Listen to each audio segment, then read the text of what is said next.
your what we done started. Look at what we done started. This the people party. Party people, gather round. What you have is a brand new sound. This is the world's best podcast, The People's Party, with the world's best co-host, the lovely and talented and intelligent Jasmin Leigh. What's up, Jasmin? How you feeling? Today's episode, we have, man, I can't even, I'm getting chills even thinking about it. We have a founding father, an architect of hip hop, and particularly the type of hip hop that I am involved in and the type of hip hop that I participate in, the actual rudiments, the foundations of what I do. This man laid the tracks for, he laid the blueprint for. This rapper gets unconditional love and respect from coast to coast, regardless of style or who you run with. This is a legend, from his flow all the way down to his haircuts. We are talking about the man who in 1988, which for my money, and we'll get into this, is the best year for hip hop of all time. He dropped the album Long Live the Kane, one of the greatest rap albums of all time. Not just greatest rap albums, but greatest albums of all time. I think he likes this album better, his follow-up, It's a Big Daddy Thing. But then he had Taste of Chocolate. Man, 4 more solo albums, Prince of Darkness, Veterans Day, all that. Then he came with the band Last Summer and the album Back to the Future. Now, we have a lot of hip-hop fans, true hip-hop fans, who consider themselves historians, purists, stuff like that in our comments. And we see you, and we love you, and we appreciate you.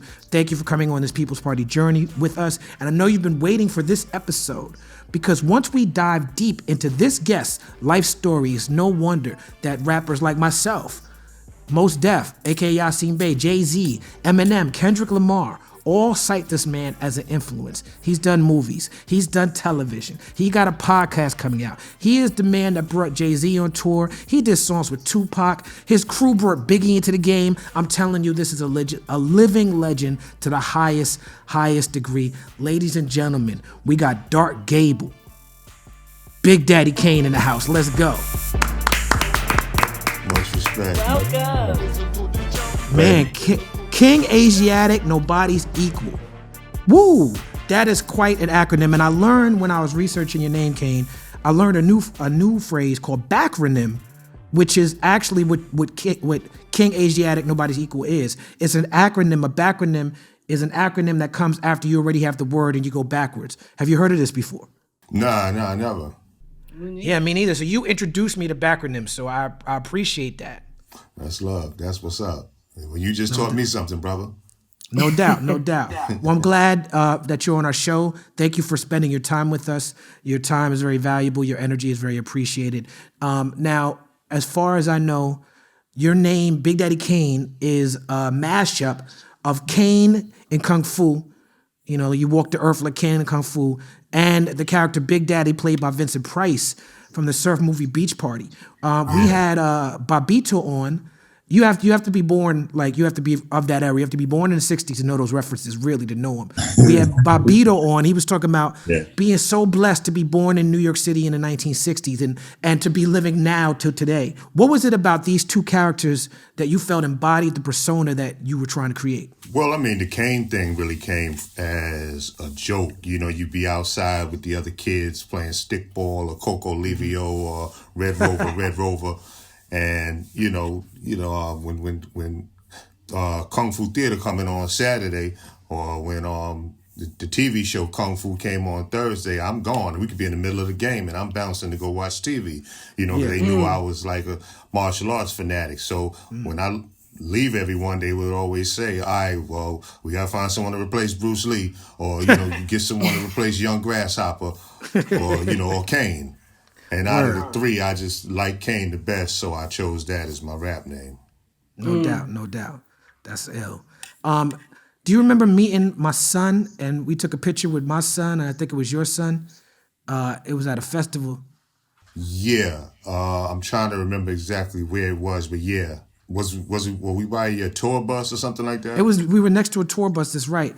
You were my son's first favorite rap artist, which made me feel like a great father. I felt like I was doing my job. Wow. So I appreciate that. I appreciate you being someone who has inspired my family, not just me. Oh man, that's beautiful. How old is he now? He is now 25 years old, and he's a consummate musician. He plays all the instruments. You might have to let him in your band. I'd love that, man. I'd love that. Yeah, I'm trying to get my youngest to get into playing instruments. He seems fascinated with the guitar, so I'm about to buy him one and like have like one of my studio musicians give him some lessons. You know. No doubt. I have a random question. So when you named yourself Big Daddy Kane, what did your mom and your aunts and stuff like that think about the Big Daddy part? Do they just call you Kane? Yeah, I mean, they just like, well, it really not until I became famous, then they just started calling me Kane too, just to, fit in with everyone, But I was just wondering. yeah, nah. Like, yeah, once the record started and they started seeing everybody referring to me as Kane, then, they, like, my mother wouldn't yell my government name no more. She didn't want to embarrass me. So she'd say Kane, yeah. It's crazy. When you first started coming out, like with those records in Biz and Marley, how old were you? You were like 20, 21? 19.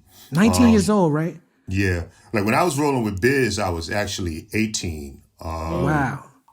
Yeah, that was 86. So what's interesting to me about that is that I was a little kid. I was in junior high school when these records came out. And I remember I heard your records before I saw you.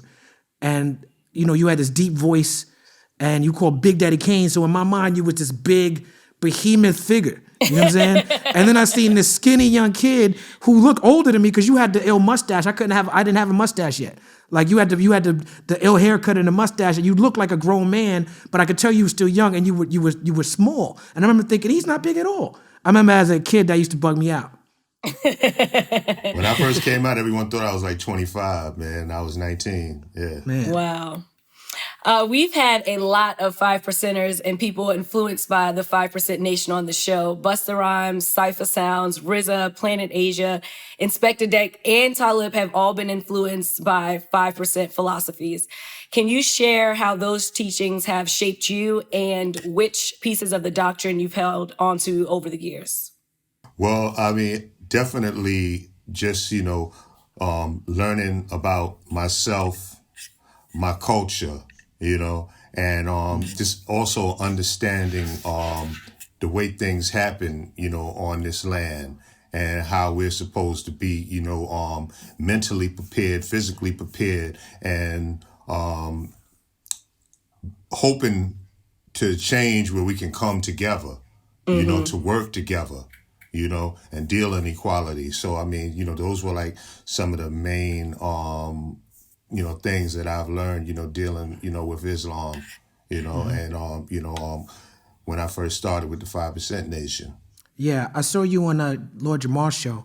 And even though I never really took the lessons to the fullest degree, a lot of my crew was 5%, and I understand the impact that 5% has in hip hop. And when Lord Jamal said that as a young Godbody MC, hearing you on the radio say, have those bars with the knowledge in it, and he started thinking, damn, Kane is 5%, Rakim is 5%. Like, okay, the gods is killing it. I've always said that you help to define an era, and the people around you help to define an era in which, in order to be considered one of the best MCs, you had to have that knowledge.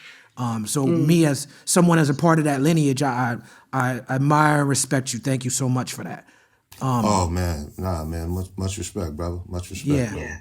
It's like meeting other artists who have that knowledge and that understanding, and they really get like how much they influence others and they use it to the best of their ability is like a beautiful thing. I mean, I even remember like when I actually realized what my purpose was.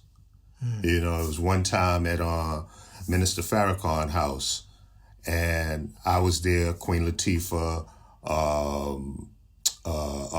Chuck D, and afterwards we went back to the hotel, and the women that came back, they didn't come to bill, they came to do something else. You know what I'm saying? But it was like I understood, like, even though people may look at you a different way, you still can use what you have as a magnet to draw people in, to embrace knowledge of self. Like someone might come to you, to have a few drinks. Someone may come to you, wanting to have sex. But if you really, create a strong build with them, you can bring them in to really, really see something different, And like that was like really when I really understood like my place, because like my image wasn't like Chuck D. My image is not like Queen Latifah, But I mean, I do love seeing our people come together and unify and work together, Wow. You made me think of two stories that I'm going to run through real quick. One, I spent some time hanging out with Prince before he passed away. One of my greatest memories is seeing Prince come to a club where my ex-wife was DJing because she used to DJ for him. And he came to the club, and at the end of the club, there's so many women at the club because Prince was there. At the end of the party, all the dudes had to leave the party, and it was like I was allowed to stay because my wife was DJing and because Prince knew my music. But certain dudes, but he was like, I only want women. And then we was like all sitting there in this club in Hollywood, and then Prince started breaking down the Bible because he was on a Jehovah's Witness thing. He was hanging out with Larry Graham at the time, and I remember everybody thinking it was gonna be some ill, sensual type party, but Prince just really wanted to build. So you telling me that story made me think of that. Beautiful. And it also made me think of the time that I wanted to get a song with Jay Electronica. I knew he was going to be at Farrakhan's house for this meeting. And so I went, and it was me and Malik Youssef and Brother Ali and Jay Electronica all building. And then we got the song done. But after my meeting with the minister, the next day I got on a plane and went to Ferguson because I felt like it inspired me to do more. And so I had a similar experience with being around. And it's not just about the minister, but it's about, you mentioned Latifah and Chuck D. It's about being with your peers and y'all all moving together with this mission and all moving together on code with this Black agenda.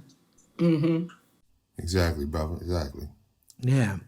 I want to bring it back to the legendary, the diabolical Biz Markie. Like you, he was involved in the early part of my career. I went on Spigot Couture with Biz Markie and Pharoah Monch, Common, and De La. It's the first tour I've ever been on. I learned so much from Biz on the road. Actually, before the Spigot Couture, I toured Coca-Cola Itty Gitty Tour, which stood for If You Don't Know, You Don't Go, which was a dumb name because a lot of people didn't know, a lot of people didn't go. But it was Biz Markie, Black Star, and Black Eyed Peas. And having that experience of touring on the road with Biz and being in close proximity to Biz early in my career gave me a leg up. And so I know that Biz has had health issues. I don't know the exact status of his health situation right now, but I was wondering if you've spoken to him recently, if you could speak to that. And I want to give you the opportunity to share with us your experience with the great Biz Markie. Biz is doing a lot better. I don't want to get too deep in detail because his wife, prefers to, keep everything in the family and private. But I haven't spoken to Biz and I want to say maybe a good 3 weeks. It was real brief, but I did speak to his wife yesterday. I spoke to his wife yesterday and she said that she was gonna try to FaceTime with me when she goes back up, because I guess there was like some issues for a brief moment there with the whole COVID thing, as far as people coming in. But she said she was going to, try to FaceTime when she goes back up to see him, But he is doing a lot better. That's beautiful. That's beautiful. You connected to Marley from Biz Markie, right? And I wanted to give you the chance because I find the story in which you finally got to connect with Marley for real, not through Biz, but on your own. I've heard that story before and I find it highly entertaining. So I'm wondering if you could share it with the People's Party audience. Well, I would be around Marley, Mr. Magic, Fly Tie, MC Shan, but none of them knew who I was, because the very first time I came around them, Biz, specifically said, yo, don't tell them that you rap. Don't tell them we're in a group together. Just sit tight until, I got, more control of this, So I would be there and they just thought I was Biz Boy. But this particular time, Biz has stayed at my grandmother's crib to go to this record store on Ocean Avenue. And that's where he bought the African Lafayette Center drums for Nobody Beats the Biz. And then he asked me to ride with him into the city so he can get the Steve Miller Band record. But I was like, you know, I got classes. I can't, you know, I'll just meet you at Marley House afterwards. So I did like a half a day in school so I could take these tests I had to take. And then I bounced after that and took the train to Marley House. And when I got there, Marley was talking to me with the chain on the door. Like, yo, Biz ain't here. I was like, you know, I came here to meet him for his session today. He like, Biz ain't here. I'm like, yo, I took the train all the way from Brooklyn, you know. He like, Biz ain't here, money. I don't know what to tell you. It's like, all right, no doubt. Well, and I was like, well, just give him, you know, these lyrics. It's for the song he doing. And like Marley was like, oh, you write Biz stuff? And I was like, yeah, I wrote that one, you know. And he was like, how does it go? And I said a little bit of it. Then he asked me, did I rhyme? And I was like, yeah, I rhyme. He said, let me hear something. And I spit a verse, and Marley took the chain off the door, said, yo, come on in. You want to work on something? Yeah. No doubt. Them rhymes got you through that door. Literally. And figuratively. Literally. I guess so, baby. I guess so. Now, Marley Marl is, his influence on hip hop cannot be overstated. It cannot be quantified. He was a key figure in the Bridge Wars, one of the biggest hip hop beefs of all time. And one of the greatest hip hop moments is when Marley and KRS got together and did an album together. One of my favorite songs of hip hop is that song they did. I can't remember the name of it, but KRS breaks down the whole history of what happened on his side, what happened on the Juice Crew side. And, you know, KRS was a monster at that time. He was trying to take down, he was going at Marley for saying the Bridge started hip hop. You a Brooklyn dude. You came, you know, to the Queens Juice Crew side from the Brooklyn side. And as far as I know, you wasn't really, like, your name wasn't really mentioned in that beef. Can you take us back to that time and tell us what was you thinking? Was you choosing a side? Because I know you have always shown love for KRS-One. I know early on your records you had Red Alert on your records early back then. So, you know, what was your take when that beef was going on? It was real funny, man. It was real awkward for me because you know, I'm a battle rapper, Tyler. Like, that's what I started off doing in 1982. I didn't start off writing songs, you know, I didn't start off writing funny rhymes. I started off writing battle rhymes and going to different, you know, projects in Brooklyn, battling people. So that was my thing. So to see that I'm actually in a camp with the Juice Crew and there's a real live battle going on in the industry, you know, Juice Crew versus BDP. Yeah. I was like, you know, amazed by it. But then there was two things. It was like, one was like, you know, me personally, at that point in time, I'm looking at everyone and it's like, you know, G-Rap incredible, but, you know, we together. That's my brother. So I'm not looking at him as competition. Like our thing was friendly competition, you know. I'm looking at Rakim. I'm like, this dude is like, you know, one of the most amazing rappers ever, you know, but I didn't really look at him as a battle rapper. KRS-One, though, I could clearly see that he was a battle rapper, and I've seen him battle, and I saw how dope he was. So I really wanted to battle KRS. You see what I'm saying? Oh, you wanted it? Yeah. Yeah, I really wanted to battle KRS back then, you know, but you got to understand, during that time, me and Shan didn't, you know, really get along. We didn't click. Whenever we had shows and stuff, you know, like, you know, Shan would always refer to me as the new nigga, you know, which, you know, I mean, I guess I was, you know, I'm the new dude in the crew, you know, but, you know, it was one of the type of things where, you know, the good brother didn't, you know, acknowledge me by my name. So, you know, I didn't feel comfortable, you know, helping him, you know what I'm saying? And KRS-One and Miss Melody helped me move out of my mother's apartment. Wow. You know? Yeah, I mean, me and KRS was just talking about it a few months ago. You know what I mean? Me and him carrying this big gray couch down the stairs, Miss Melody right behind us with a big-ass 25-inch TV under her arm, and her cousin behind her with the VCR. And we moved from Bed-Stuy to Canarsie, set all my stuff up, and opened a 6-pack of Heineken and watched The Color Purple. According to Talib, it seems like every rapper wanted to be Rakim, G-Rap, KRS, or you. But you were really unique because even non-rappers wanted to be like you. Your cool transcended rap, and even when the culture wasn't as big yet. And what do you think attributed to that? That's a good question. I honestly don't know. I mean, I'm just me. Mm-hmm. I am, because this is a message that I try to tell young artists, to give your fan base you. Don't follow a trend, because when the trend going, you going. Give them you. Yes. You know what I'm saying? Make them embrace you and what you believe in and what you do, so they want to look like you, think like you. That way, they will support you for the rest of your career. So, I mean, all I really did was really just be myself, you know? What made cats gravitate, I couldn't really tell you. It's a great answer, and that's great advice for people who want to do the arts for a living, especially about the part about the trends. You're absolutely right. Yeah. Let's talk Brooklyn for a second. Now, A Tree Grows in Brooklyn, it's a book, it's a movie, but you are the roots of this tree as far as Brooklyn hip hop. I feel like, maybe before you there was defined sounds maybe, but like as far as the way that people rap, how people represent Brooklyn, you created that. The Juice Crew, you said how Shan called you the new nigga. I've heard you and G-Rap, you talking about you and G-Rap looked at Master Ace like, well, you the new nigga now. You know what I'm saying? So No. We never, it was different. It was different.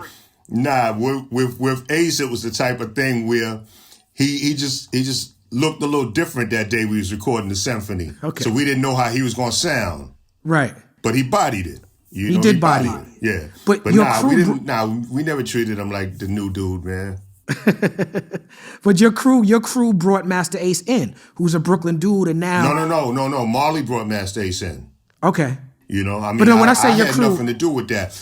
Like once I heard Ace, let me see, like after he did the symphony, I believe he did a song called "Letter to the Better." I think that was the name of it. But after I heard him, then I started like, yo, Ace, we going to such and such. We going to Canada. You want to roll with us? Like, and Ace would come to some of the shows and come and hang out with us. I just, because like the feel that I had got in advance from being on the road with Biz before I had a record, I just, I really wanted Ace to experience that too, because I thought he was just, super nice, But that speaks to my point. It's like Ace will acknowledge, like, without Juice Crew, without Big Daddy Kane, you know what I'm saying? Like, that helped me out. Myself and Yasin Bey, we recorded the Black Star album, large parts of it at Funky Slice, because we was reading the back of your records. You tried to put Jay-Z on before anybody realized how good he was. Mr. C helped launch Biggie's career. What can you say about Brooklyn and the rappers that it has produced? I mean, Brooklyn, that's a whole mood, man. Like for real. I mean, it's just that flavor, swag, whatever words you want to use, to describe it. It's something that, I think Brooklyn artists bring into the game. When I started writing in 82, like the first things that came to mind was stuff I heard in the barber shop. Or like, like there's a little pool hall on the corner that we used to hang out in front of as little kids. The high rollers, they're going to come through and send you to the corner to get them a Lucy or to get them a beer and tell you to keep the change. So you end up with a good, $6, $7, So we hang out there and, you hear them older cats saying stuff. And it's like, my first rhymes, this is the type of stuff I'm putting in there. Like, the stuff that you hear, the slick talking dudes that got the fly stuff on, the gators, the big brims, the quarterfield coats and all that there. You hear them out there. Like, what did he say? He said, I know the tricks, I know the trades. I'm sharp as a motherfucking razor blade. Okay, I'm running with that. That type of thing, Yeah, like I remember thinking that when I heard to put a quarter in your ass because you played yourself. You develop that way of thinking, you know what I'm saying? Because this is what you're attracted to. It's what you're attracted to. So you start developing that way of thinking, on your own, you start, just saying little slick stuff, When I heard your record, I remember I want to get back into this later, but when you first came out, you embraced the idea of the pimp player aesthetic, but you did it obviously lyrically, but it connected you with people like Barry White and people like Dolemite. And on that Dolemite record, it's what y'all did on that record together, Rudy Ray Moore. You're describing that because I didn't know the history of Dolemite in terms of how he was doing what you just described, like listening to the Hustlers on the Corner, until I saw the Eddie Murphy movie. And I could probably use my imagination because that Dolemite is coming from playing the dozens, signifying monkey, that type of tradition.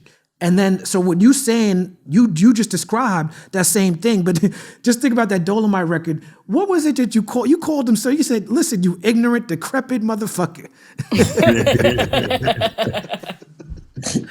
Yeah, he was going for the crown. He was like, listen, before you take my crown, you got to, and he said all types of wild shit. He was like, fuck it, I give up. Let me tell you the craziest thing. Eric B made the connection, and he called me. He was like, yo, I'm about to have Dolemite in my video. I'm like, yeah, right. He's like, nah, I found him, Kane. I'm like, well, yo, man, I want to do a song with him. And so we worked it out where I think Eric paid for his flights, I paid for his hotels. And that morning he did the Ghetto video with Eric and Ra, and then left from there and came to the studio with me. So he still had that wig and the 70s stuff on when he came in the studio. Man. And he's sitting there with that stuff on, the Afro wig and the 70s outfit and everything. And I remember Scrap Lover was with me, and he was like, so, yo, what's up? You about to have your drunk uncle sing some blues on the track? Because he didn't know who he was. Right. I didn't tell nobody who he was. And then once they pulled it up, I went in there. I think I said, my first part and came out. It was like, yo, go ahead. It's your turn. And so y'all battled in the studio. Wow. Y'all battled live in the studio. Yeah. And when he started talking, Scrap and the engineer, you saw the way they lit up and just turned around and looked at me like, yo, you got Dolemite in here? They lost it, yo. Yeah, that's great. Beautiful, man. I want to say thank you to you and Eric B for making the connection and giving Dolemite his flowers while he's still alive, letting him know that he inspired this whole generation. When I seen that Dolemite movie, and there's a scene at the end where little kids starts doing the Dolemite bit back to Dolemite, that made me think of you. It made me think like that could have been Kane. Kane could have been that little kid. You're absolutely right. Because, we used to watch it all the time, man. Dolemite and Human Tornado and Petey Wheatstraw. Mm-hmm. But then when we went on tour, it stayed in the deck on the tour bus, repeatedly. Your history with Jay-Z is legendary and storied, but being that I got you, Kane, a real Bed-Stuy, Brooklyn rap hip-hop dude on, I want you to talk a little bit about Jaz-O and that style, like the originated style, the fast rap they was doing, and really how Jay-Z came up under Jaz-O, because I don't feel like that connection gets talked about enough on these type of platforms. Man, Jaz-O is a beast, man. Jaz-O is a beast, for real. I remember back in the early 80s when I was first starting and going to different projects to battle people. And I started hearing about Jaz-O, and then I find out that the dude that lived around the corner from me, he making mixtapes with Jaz-O. I couldn't stand Jazz ass that man. I was so jealous of Jazz, man. I'm like, yo, you making mixtapes with Fresh Gordon, because Gordy had the Gordy's Groove out, and then I think if I'm correct, I believe that's him and Jazz that did the My Feli, So it's like, they rock, and I'm like, yo, come on, man. I know Gordy know I'm right around the corner, man. Yeah, but Jazz was like the hottest thing in the streets of Brooklyn. The hottest unsigned artist in the streets of Brooklyn, And his lyrical style was crazy. He was killing them, Dude was just so melodic with his flow, man, amazing. Yes, indeed. After seeing Patti LaBelle's tour where she changed outfits during the show, you decided to start doing that. So you brought Jay-Z and Positive K on tour to keep the audience hyped while you switched up your style. So 2 questions. 1, how was Jay-Z during that tour? What do you remember? And also, did you see any signs that he was going to be this huge megastar back then? You know, Jay was real quiet back then. But what I will say is that, you know, Jay was a quick learner, you know, because you got to understand, like Positive K, he had already had I got a man. Up front. No, I don't think he had I Got a Man yet. Okay, he said Step Up Front. Step Up Front. Grand good Pooba stuff, combination. right? Yeah, he has good combination, Step Up Front. So he had singles, so he was used to performing. You know, he was used to performing and being on stage. He did shows already. So he had a different energy. And then plus Paz, he fight dirty. So when they come out, Paz, like we could have been in Wichita, Kansas, and Paz will sit there and tell the crowd, y'all know I used to live here, right? Yeah, he was stuff like that. Stagecraft, the stagecraft. He had the crowd on his side by lying, you know? Right. Yeah, he was brilliant, you know, but after a while, you know, Jay started, you know, picking up and he started realizing.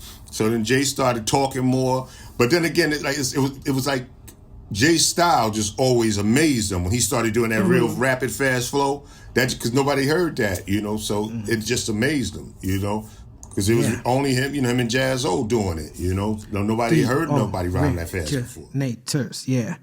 Now, while we on the subject of shows, one thing that you've done that a lot of artists have not done, Kane, is you've maintained the energy of your live show. So when you go to see a Big Daddy Kane show, if you I'm transported back to 87, 88, 89. Like you and Scoob and Scrap is up there doing the dances and the whole thing. And so one, I want to thank you for keeping the focus on the live show, but can you tell the People's Party audience why you focus so much on the importance of not just maintaining the energy of your live show, but always keeping Scoob and Scrap near you, having them rhyme on the tracks, making sure everybody knew about every component of your crew?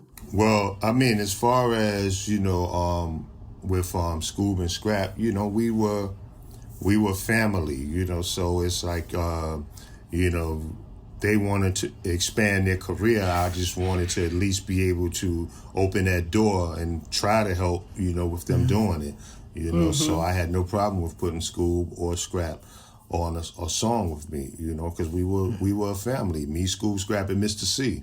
You know, Mr. C cursed my ass out about, you know, taking everybody that worked for us back to the hotel with me when I leave after a show, and he left there by himself to have to lug all them calzone cases and everything. The DJ gets no respect. That's why, and I wrote that for him and was like, yeah, make a song dissing me. Like all that shit you complained about, yeah, I want you to go in the studio, make a song about it, dissing me. You know, and yeah, so I mean, it's like we family. So I try to, you know, spread love that way and, you know, give them that shot, you know, opportunity.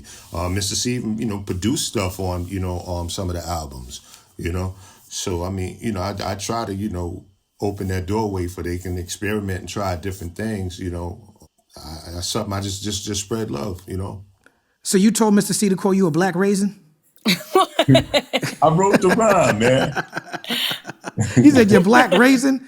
Yeah, I wrote the rhyme. You know, he probably called me that in real life. I mean, I just remembered it, you know. It probably something he said to me before, you know. No doubt. That's definitely a cafeteria snap. Show and Prove is one of those records. You put Scoob and Scrap on a lot of records. Is it Scrap on? Scoob is on it. So it's Scoob, Shaheem, Sauce Money, and 2 rappers who were about to absolutely blow up, Jay-Z and Old Dirty Bastard. I heard you say that Sauce Money gave someone an intervention during that session, and you didn't want to speak on it when you spoke on it, but I was going to give you the opportunity. I was going to ask. I said, I got to ask about that intervention. I don't know if you're going to give us the scoop.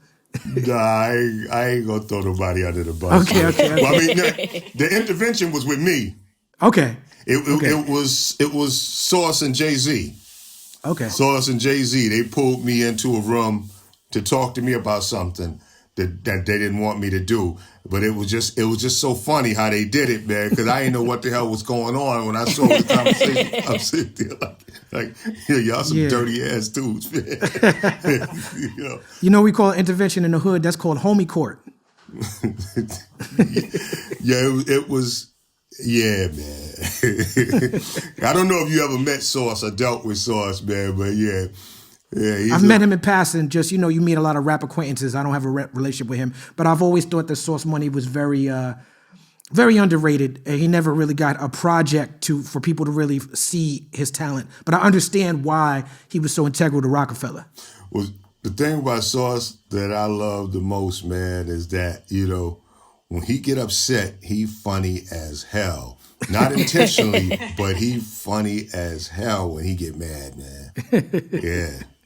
Damn. That's funny. When we called it a lemon squeeze, our version of intervention, when you just sit someone down and tell them everything you can't stand about them, and try and say it's for the betterment of, but it's not. In his book, they wasn't upset with me. They just didn't want something to happen on the song. That's all. Yeah. Right. It was that type of thing, and I'm just sitting there like, oh, man, come on. Hilarious. In his book, The Way I Am, Eminem called you a major influence on him and Proof. You also just sat down with an interview with him, if I'm correct. Did you recognize your influence on Eminem early on when he was blowing up? Honestly, I didn't recognize it until I spoke to Proof. Yeah. Rest in peace, Big Proof. Yeah, rest in peace, Proof. Yeah, like I didn't, because I think that Eminem has a unique style, but I didn't really see how it resembled mine. Like if anything, I would think flow wise, it kind of resembled more Buster. That's just my opinion. Like flow wise, I mean, But when we just did this interview just recently and he was talking to me about my rhymes, then I was sitting there like, okay, I get it now. I get it. Yeah. But I mean, M is a beautiful brother, man, because I mean, nothing goes over his head, man. Nothing goes over his head. Like, I mean, he's a student of the game that studies it like a scientist that's pouring little drops of stuff and he studies it thoroughly, I mean, and it was a good conversation we had, I mean, he's real deep into hip hop. He had on that Big Daddy Kane t-shirt. I noticed a couple of years back, Eminem, because he realizes as a white artist how he has to pay tribute to the black artists that came before him. For the last couple of years, Eminem has not done a public appearance without wearing a shirt with a rapper on it that he feels like his audience should know more about. I was told that that's what he always performs in. I was told he always performs in t-shirts with different artists from like the generation before. Yeah. Have you ever heard when Eminem is on YouTube? Eminem, Tony Touch had LL Cool J on his radio show on Sirius, and Eminem called up pretending to be an LL Cool J fan. And it was on Shade 45 because of the Eminem station. And he called up, he's like, yo, LL, I'm your biggest fan. And he started doing LL's rhymes back to LL, but as if he was LL. And LL was like, yo, B, you got the voice. Like, you should maybe take this rap seriously. And then was like, you think so? He's like, I was thinking about starting a career. I'm gonna call myself Eminem. You know what I'm saying? And then everybody realized it was M on the call. But you talk about him being a student. Yeah, it's on YouTube. Check it out. Yeah, I definitely got to. That's crazy. Yeah. The first time I heard Ain't No Half Steppin', my whole world fell apart. My whole world just shattered because everything I thought was cool was just evaporated and erased. And this became the new cool for me. I can't overstate, brother, how much you as an artist, but particularly that record, influenced me because I was going to junior high school. I was always a nerd. I was in the Gifted and Talented program at Summit Junior High School, which was on the top floor of IS 113. And the records big at the time, there was like Public Enemy had Don't Believe the Hype out. Milk and Giz had just dropped Make It Funky. Kid and Play had Make It Funky. Milky Giz, I guess Top Billing had been out, but I guess What More Can I Say was just coming out around that time. But I remember when that record dropped, I remember it was like the first rap record that I heard on Kiss FM, not in the mix. I heard it on Kiss FM during the day, and I remember when it came on like, And I remember being in the car with my mom's and trying to explain to her, because she didn't get rap then. She gets it now. But explain to her like, no, this what you think of hip hop is, that's not hip hop. This is what's going on in hip hop. Man, I memorized everything about that record. There was I had a gym teacher named Mr. Wayne, but he was a b-boy. He wore Adidas suits all the time, and he had a crew of dancers called Much Finesse. They had the sweaters with the puffy letters, the Much Finesse dancers. They used to wear the biker shorts and all that, the biker caps.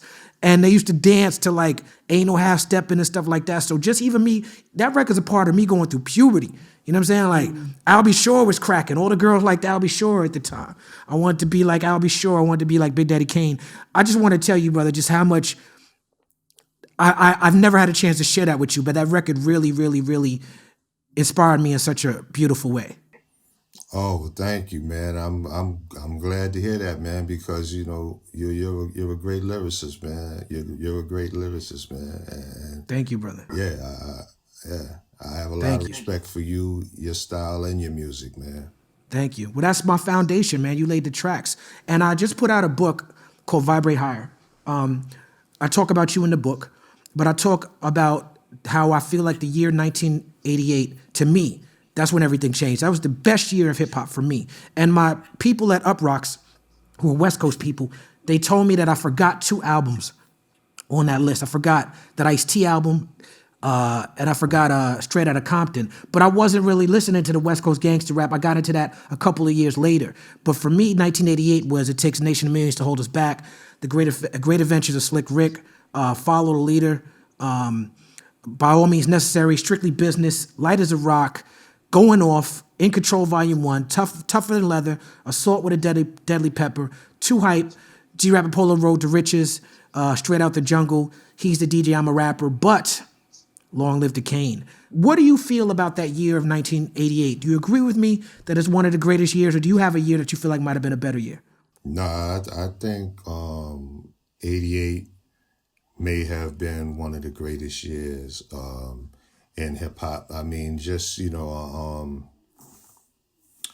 the return of Slick Rick. You know, we hadn't heard him since 85, you know. So like the return of Slick Rick, Public Enemy, man. Public Enemy. You know, I mean, yeah, I mean, it was, you know, EPMD, Eric and Ra. I think their first album came out the year before, right? Yeah, 87 or 86 maybe, right? Yeah, their first album, yeah. So, I mean, this was their second album, but still, I mean, it's like, you know, they came back strong again, you know. Matter of fact, I may like Follow the Leader better than Paid in Full, you know, when I think about it. Follow the Leader to me is that's like that first verse in Follow the Leader is the gold standard for me for lyricism. It's like, Nah, I'm lying. I ain't no joke is my shit. Yeah. It's like The Godfather versus The Godfather 2. You know, I ain't no joke is The Godfather. Follow the Leader is The Godfather 2. There you go. I like that. Yeah. Well, I mean, you know, it was just amazing, man. And then like 88 also solidified sampling as the new sound in hip hop. You know, because we were coming from a lot of the Rick Rubin style drum machine breaks, and you know, our ears was just really getting detuned from the Sylvia Robinson band sound. Yeah. You know, and you know, and then, you know, what Marley, you know, created, you know, like was everywhere now. You know? And yeah, it 88 was an amazing year. And also the lyrics, that's the thing too. Because it's like, I think that up until 86, 87 maybe, you know, you really like hip hop songs that, you know, had that party vibe. Yeah. You know, that you could do the WAP to, do the Running Man, the Happy Feet, you know, like that was the vibe. Now it was like you actually rewinding the cassette. You know, wait, what'd he say? Yo, you heard that? That's when that really started, like right around there. So I would agree with you on 88. You got Rudy Ray Moore to talk about doing the Running Man. That's legendary. Because in his original routine, he says, "Do the funky chicken." So I thought he may have even said it that day, and I said, "Yo, you should change that to the Running Man. That's a popular dance now." Right. At a time when many white-run labels were profiting off of Black people on album covers being portrayed as violent gangsters or simple sex objects, you decided to go a different route, and in Long Live Kane, you were seated as a Roman king on the cover, being attended to by 3 Black women. Why do you think it was important for you to present an image of Black royalty on that record? I mean, you know, that's something that, you know, I stand for. You know, I mean, plain and simple. That's just something that I stand for. I never felt like it's necessary to project negativity, you know.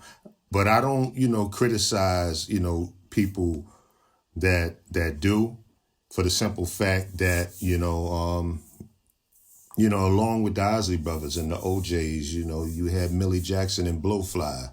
You know, it's that, you know, people know how to differentiate, you know.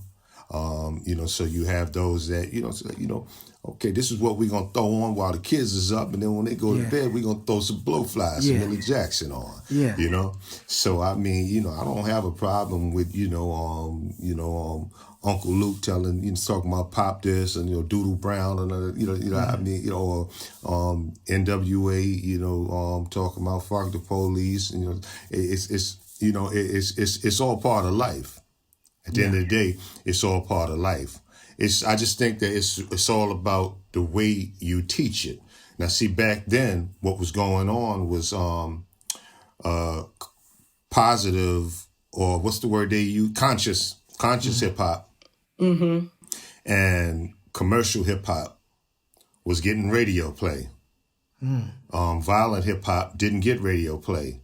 You had Ghetto Boys, NWA going platinum just on, word of mouth, real pretty much, But now it's the type of thing where radio stations glorify the violence, the drug use in music. So it's like I don't really put, the blame on the artist that because it's like, you censor them, then it becomes the type of thing where, okay, how important is this to me? It becomes, how important is this to me? Do I want to get, the radio play, blow up? So let me make something more conscious, or let me edit my music, Or I'm just going to keep it funky and get my sales on the street.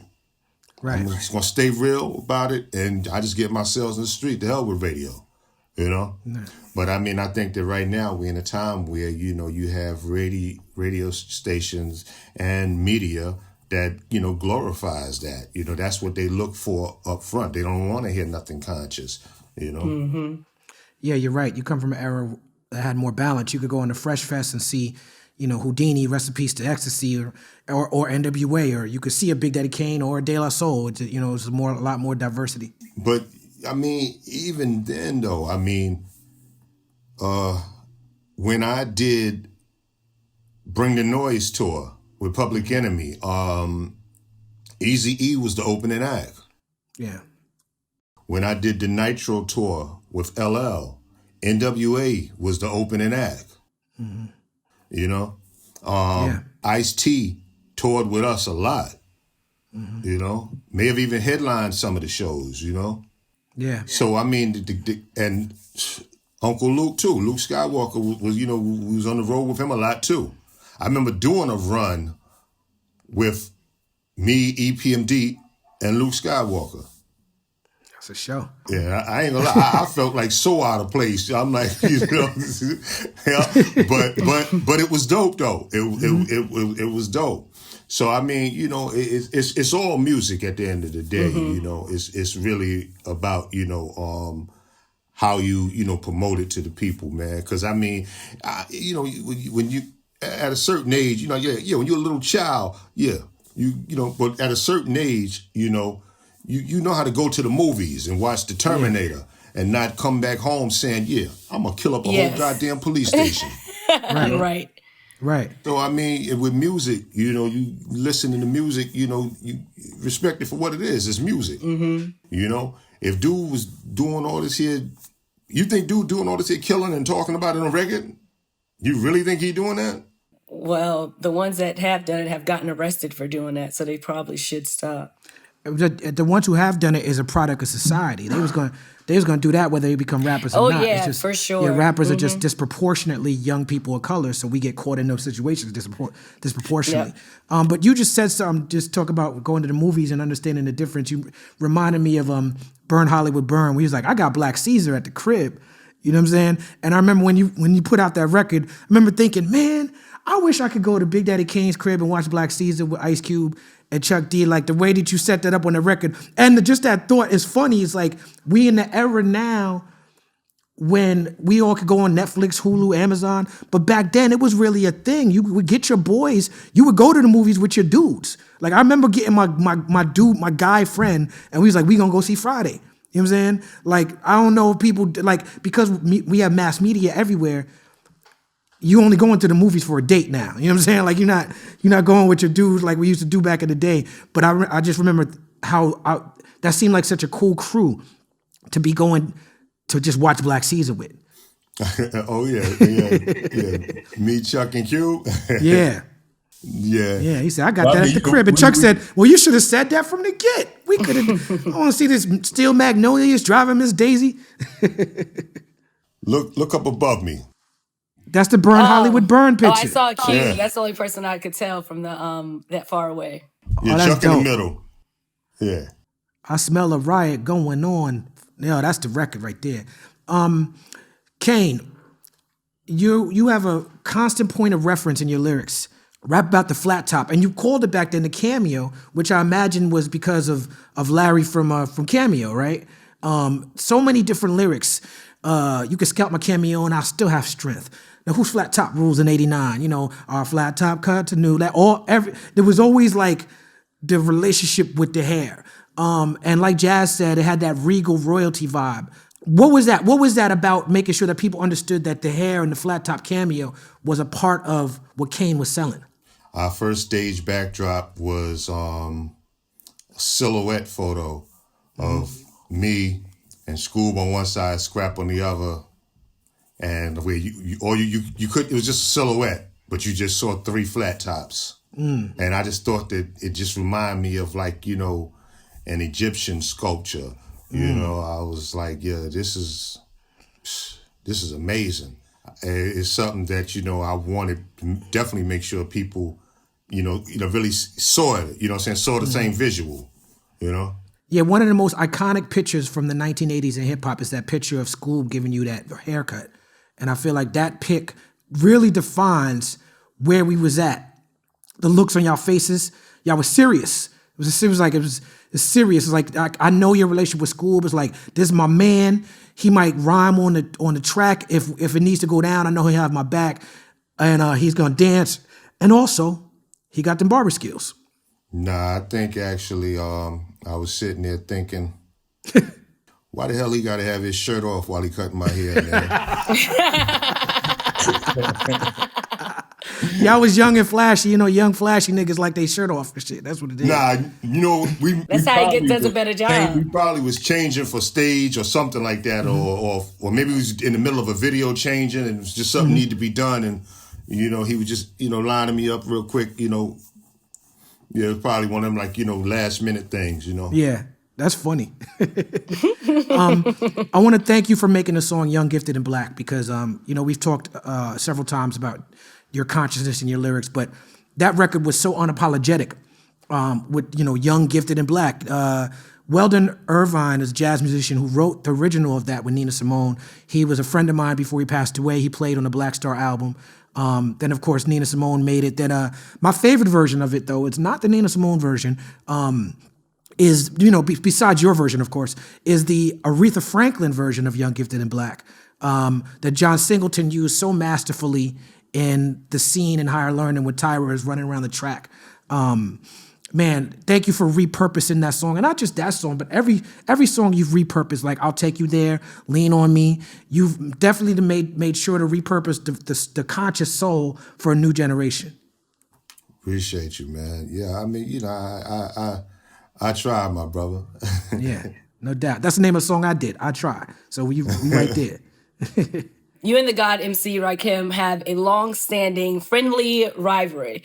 I know he's been very public about saying that he wants to do a versus battle with you and that you were also down for it. But last I heard that you were skeptical that it was going to happen. Is there any updates on that? I very seriously doubt it's going to happen. It's been tossed around in the air. Several times, revisited several times. But, I'm about to start a change.org petition. I'm about to start a change.org petition. Free the verses. Free the Kane and Rakim verses. Yes. I'm gonna be honest with you. I truly believe that, Rakim is just in a different space right now, where he's enjoying life and, something like that, I don't think just really appeals to him. You know what I'm saying? I understand. And I mean, that's cool. Mm-hmm. That's cool. It's something that I know the people really want, and it would be nice for them to, because it's really just playing around and stuff. Mm-hmm. It's not. It's a celebration. Yes, that's what Jazz said exactly right. It's a celebration of y'all legacies, and because y'all were so dope at the same time, and everyone had their favorite at the time. People was arguing. I like Rakim. I like Kane. Y'all legacies are tethered to one another because of that, and it's just really a beautiful thing that we all would love to celebrate. But because we love our brother, we also love him not just as an artist, but as a human being. So you want to respect, who he is as a man. Like you're right. I had the pleasure of being with him on his 50th birthday. We did a joint show at Blue Note together, and he came through and celebrated. The cake looked like some dollar bills on it. It was we had to pay the full cake. It was really nice. But yeah, definitely shout out to the God MC Rakim. Now speaking of other God MCs, I've noticed throughout my career, one of my favorite songs you ever did is a song you got with Ghostface Killah. And I've noticed throughout the years, from Shaheem to working with Rizzo on Afro Samurai to working with Old Dirty Bastard, you've always been hovering in and around the Wu-Tang. And I feel like you've always provided like a mentorship role for the Wu-Tang. And I don't think people understand the direct lineage from you to Wu-Tang, and for you to say your name is Kane, and you got that from Kung Fu, and you were so into the martial arts. Can you talk to us a little bit about your early runnings in with particularly the Brooklyn MCs that came out of the Wu-Tang and sort of your role in helping to develop them as a crew? I met Genius when he was with Cold Chillin'. Right. Two brothers that I used to be real tight with was managing him, Melquan and Shabazz. Mm-hmm. So I met Genius, through them, and we got pretty cool. Oh well, before them there was another artist that Melquan and Shabazz had before they had Genius. He had a group called Divine Force, right, with Sir Ibu, the one who made the song Holy War. So those was like the guards that, I was dealing with, Sir Ibu, Supreme, and Nefertiti. They made up Divine Force. They were like, some of the guards, that was making music out of Brooklyn. But Genius was pretty much the only one from Wu that I knew prior to their success. After they came out, they opened up for me at Newark Symphony Hall. And I watched their show. And after their show, you know, I had told my road manager, I was like, yo, do me a favor.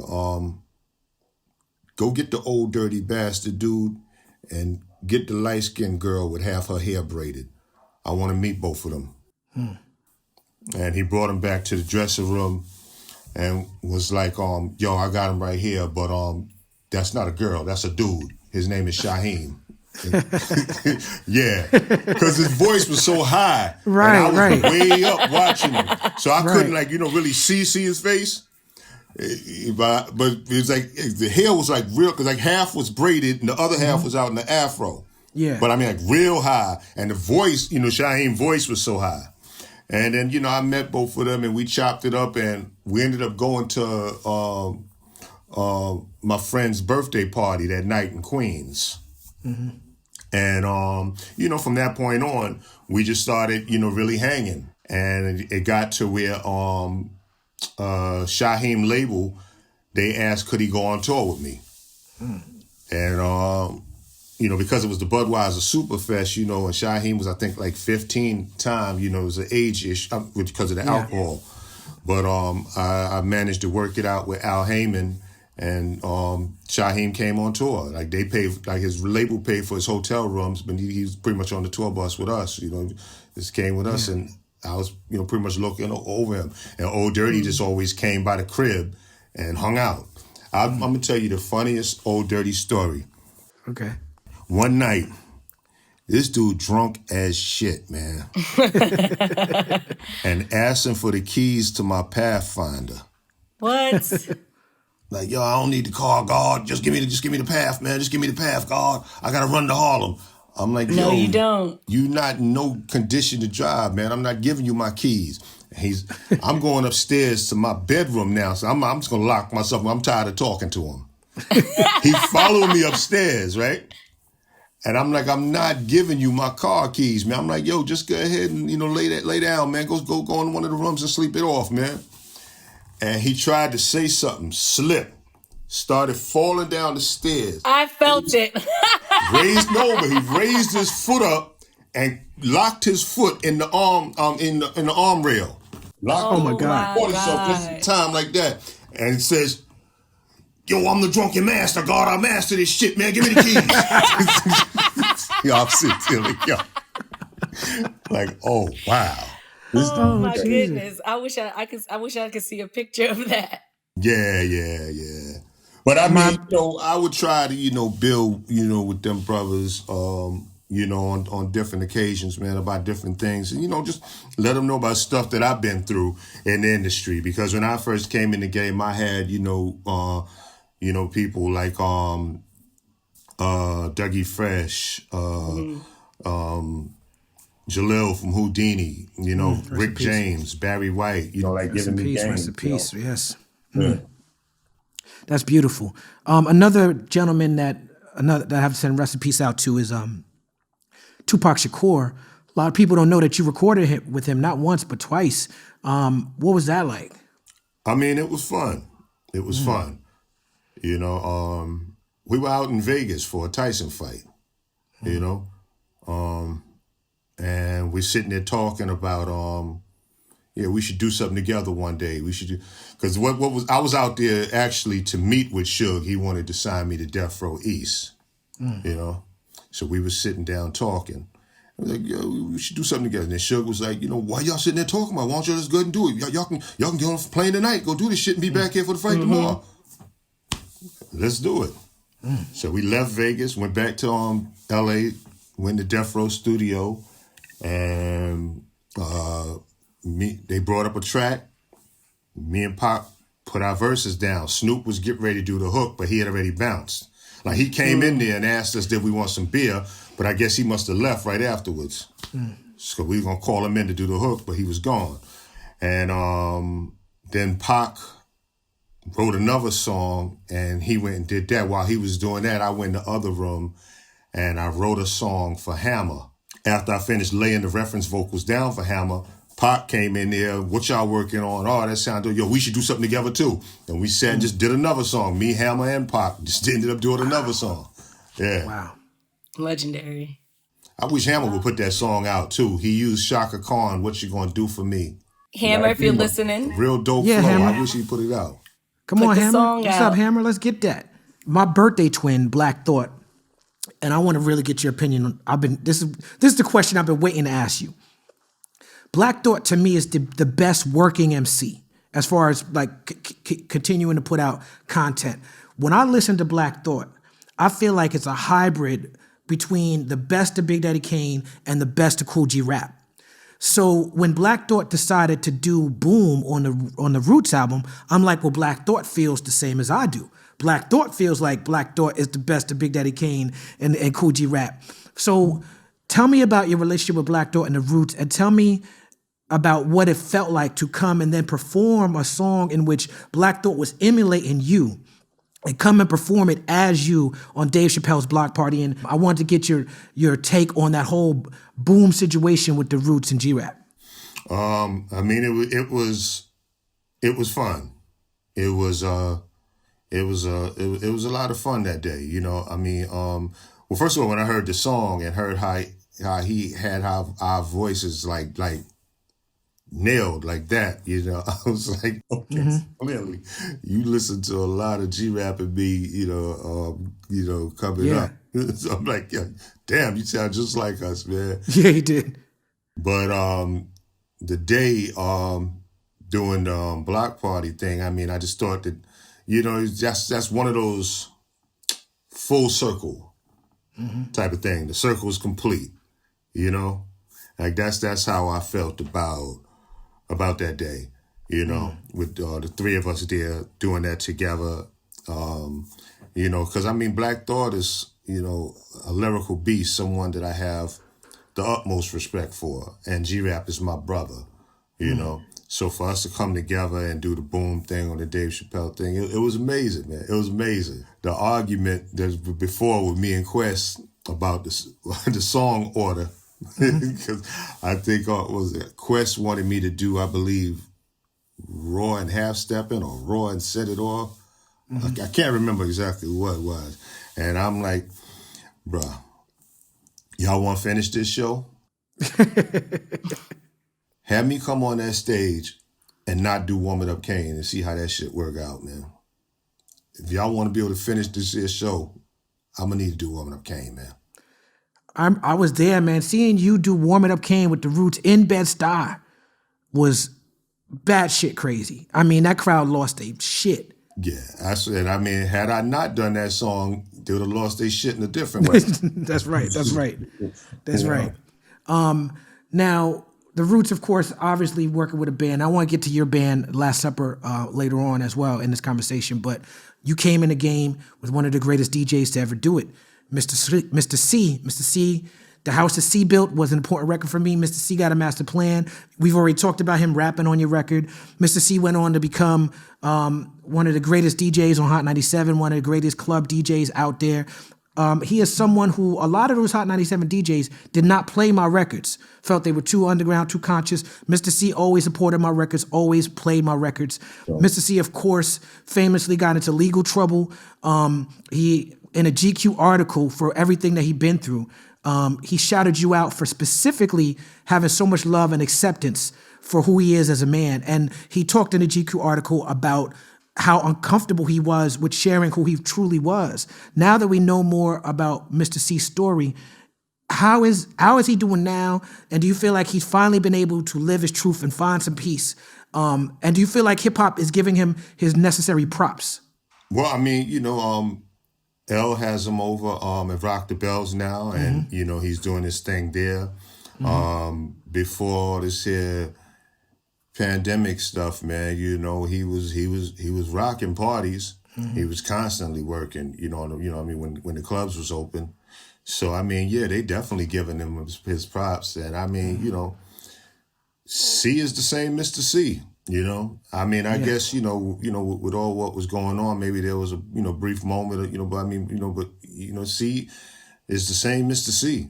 Like, I just sent him, like he had asked me to send him a song, and I was doing something with my family and couldn't do it. And he sent me a text cursing my ass out about, taking too long to send it again. So I'm like, C is the same C, he the same C. And I mean, this is a brother that I've been with since high school, since high school. And I mean, I was down with his rap group, Mr. C and the Magnum Force. And we were the ones that ended up staying together when everybody bounced to go do their own thing. And we had great success together. And he's not just, my DJ. That brother is, my partner. He is the band leader, Because, I mean, one thing I can say about Mr. C, which I've seen a whole lot of MCs back in the days when they get on the mic, and they getting ready to do a song or something, getting ready to change in a song. I don't have to look back when I know C behind me. Word. I know what that feels like, to have a DJ that you could just depend on, to have your back. And those nights when you gotta do a show, but you're not feeling right. If the DJ is still on point, you just like, man, I just feel like a superhero up here. Well, you see, when you started your career, what was you performing to? When I first started performing, CD, DATs. Oh, okay, yeah. See, we were using the ADATs. ADAT tapes. Before that, we were using acetate records. Right. You go get it pressed up just for the show. Yeah, exactly. Yeah. So, acetate ain't like the regular vinyl. It's heavy. Yeah. Yeah. Sometimes they don't come on right on time and they can skip real easy because the grooves is different. But I mean, it's like anything can go wrong, But I mean, C had it down to a science where I always felt safe. I always felt safe, No doubt. Shout out to Mr. C. I once saw you in an interview be asked how you felt about not getting enough credit as a conscious MC. And you responded by saying, I'll be all over the place. I wanted to give you a chance to expound on that, because you talked about how you tried so many different things that people may not have been able to hone in and focus on how much conscious hip hop you've given the world. I feel like music is music, If you see something that affects you in a personal way, as a musician, you should speak on it. Police brutality, poverty, black on black crime, whatever it may be, if you're in a good mood, and just feel like being silly and want to have some fun, have some fun, man. You know what I'm saying? Say some funny stuff, man, that people want to hear. Make people laugh, If you in a sensual, sexy mood, man, where, you feeling sexy, it's real erotic, man. I mean, take it there, man. Get sexual, man. Say something very seductive, I mean, I think that, as an artist, you have the right to do that, and you should express yourself in whatever way you choose. Now, if you have one goal in life, you know what I'm saying? Like Public Enemy, for example. You know what I'm saying? Like, if you have one goal in life, then, hey, man, you stick to that. And you keep fighting for that. And you keep speaking that, keep preaching that, you know what I'm saying, until you can instill it in as many people's heads as you can. Because that's what you focus on. You know what I'm saying?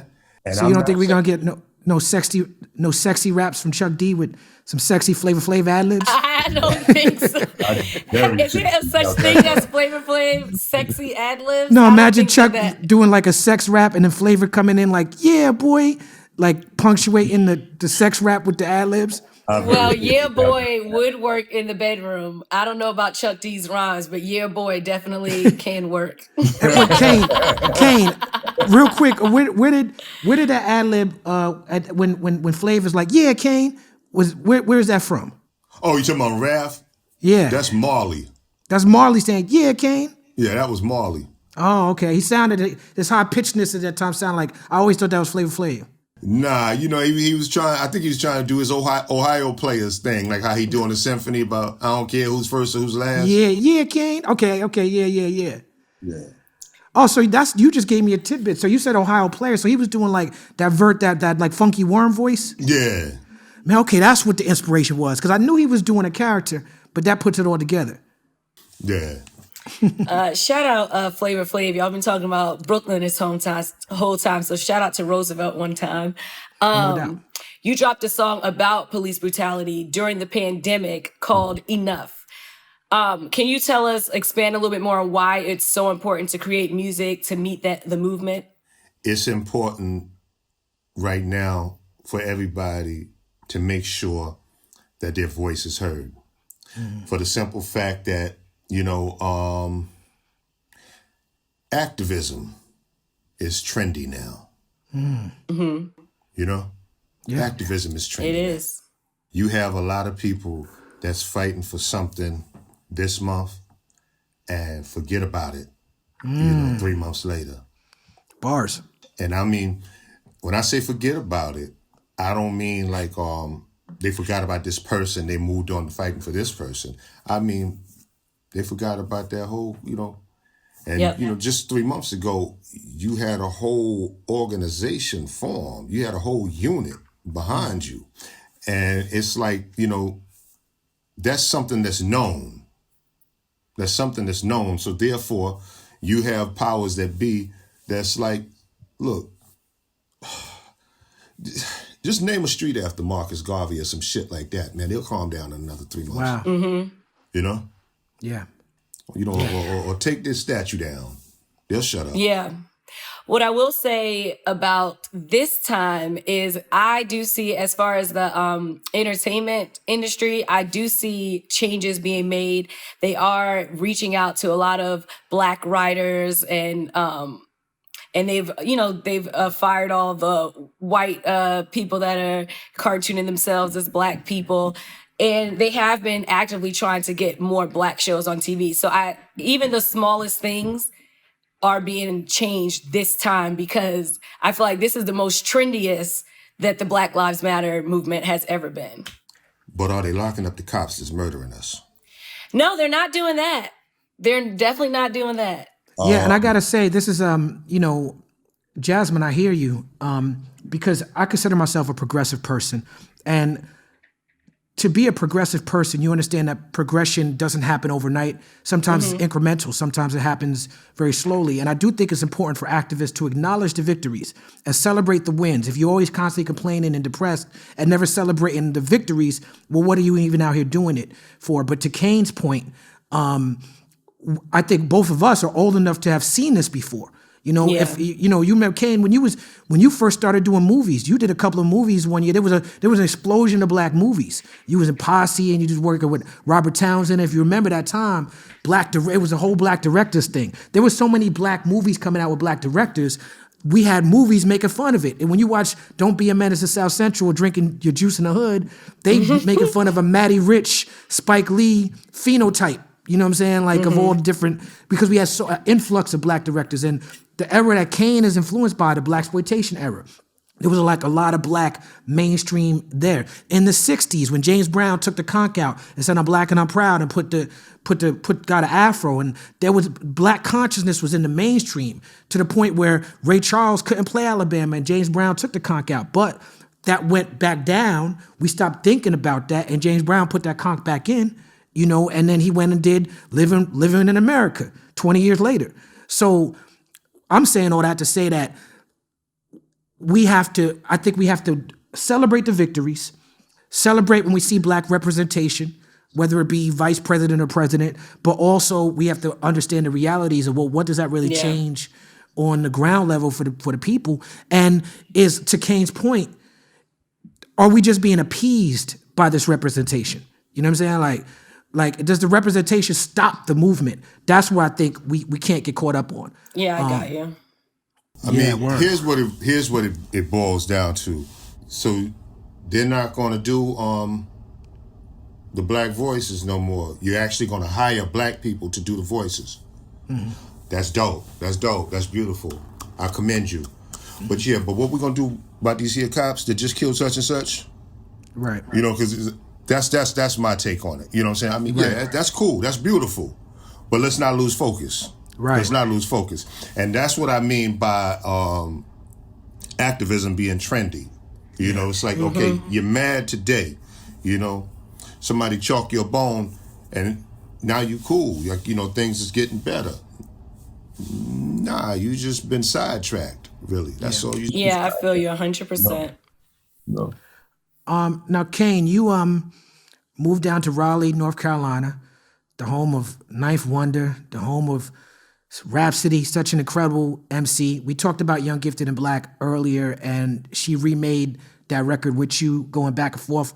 I really love that record. Tell me about your relationship with Rhapsody, and why did you move to North Carolina? I came down here in the 90s, man, you know, not really knowing what it was about, you know, and stayed a couple of days and hung out, and I was like, oh, this ain't like country, this is like, look like Long Island. You know, I was like, you know, but I was thinking, you know, it's gonna be like, you know, dirt roads and stuff, you know. Yeah. But I was like, nah, this look like Long Island, it's nice down here, you know. I was like, I might move here one day. And I just did. When New York didn't seem like New York no more, you know, where I couldn't, you know, take my son and say, yo, see this here whole street? This is where your dad used to come to see Kung Fu movies, man. I sit there $1.50 to watch 3. And, you know, if I took him there, then it's like, yeah, but it's showing The Lion King now. The Disneyification of New York City. Yeah, you know, so it's like you know, I mean, the Regent, or you probably know it as the Slave, you know, clothes, you know, I mean, like all my history, you know what I'm saying, was pretty much erased, you know. I mean, so I just ended up moving down here, you know. You enjoying it? I'm good. Yeah. I mean, I'm good. Yeah. No doubt. Does Special Ed live near you? Is he down there? I believe he's in Charlotte. Charlotte, okay. Yeah, I believe he's in Charlotte. Okay. We had Pharoah Monch on recently. What I find interesting is that you both are asthmatic, but you both are two of the best breath control rappers I've ever heard. Do you feel like having asthma sort of challenged you to step up to the plate with the breath control on the mic? Well, I mean, I almost died filming I Get the Job Done, man. Wow. I didn't even know I that work. You know, so I started really taking it serious then, you know, and then also, you know, just learning breathing techniques. No doubt. Speaking of Pharoah, I went on tour with Pharoah and Mela Machenko and a very talented dude named Showtime, who's worked very well with Pharoah Monch. And Showtime is an incredible artist. You formed a band with Showtime, Last Supper, and the Lifted Crew, did the album Back to the Future. I really like that album. And you know what I said earlier about you connecting the conscious soul to the hip hop through the samples?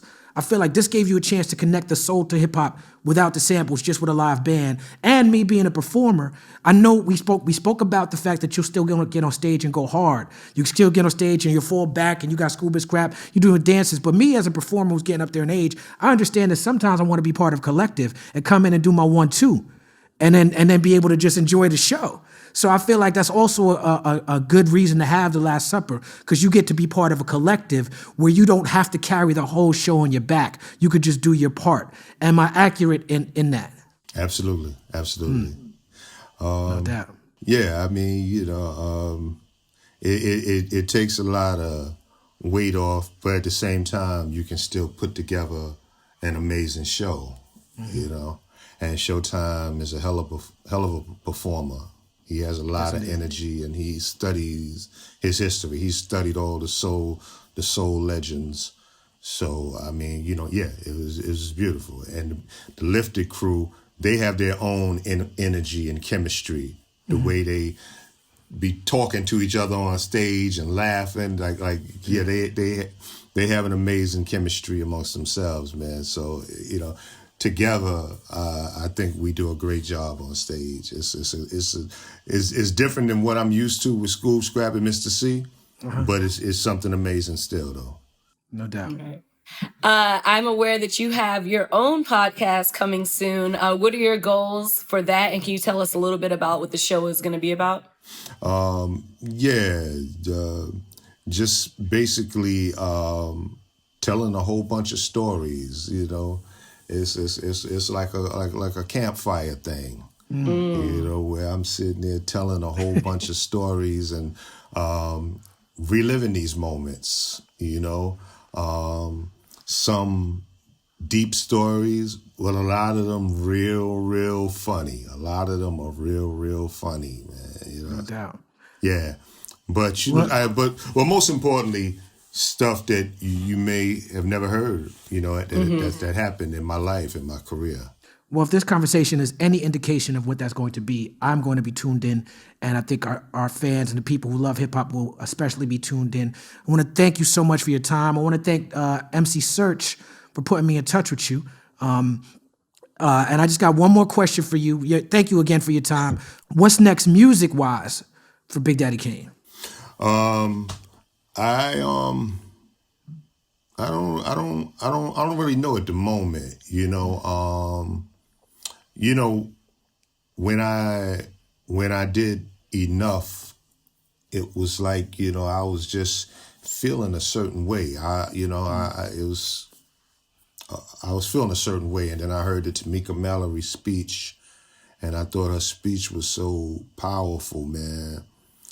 I just said, you know what? Yeah, I need to do something. But I had fun doing it, so I am open to recording when, like, at that particular time, I honestly wasn't even thinking about it, you know?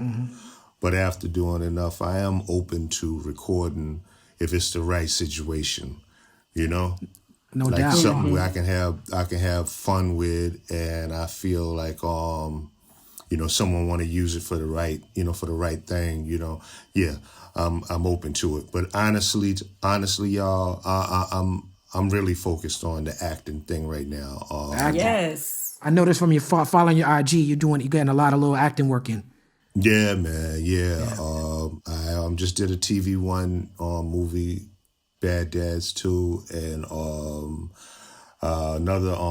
I'm in another drama called Elementary, and hopefully, you know, hopefully I get a role in one of these upcoming TV shows. That's what I really been fighting for here recently, auditioning and reading for. But that's really where my head is at right now.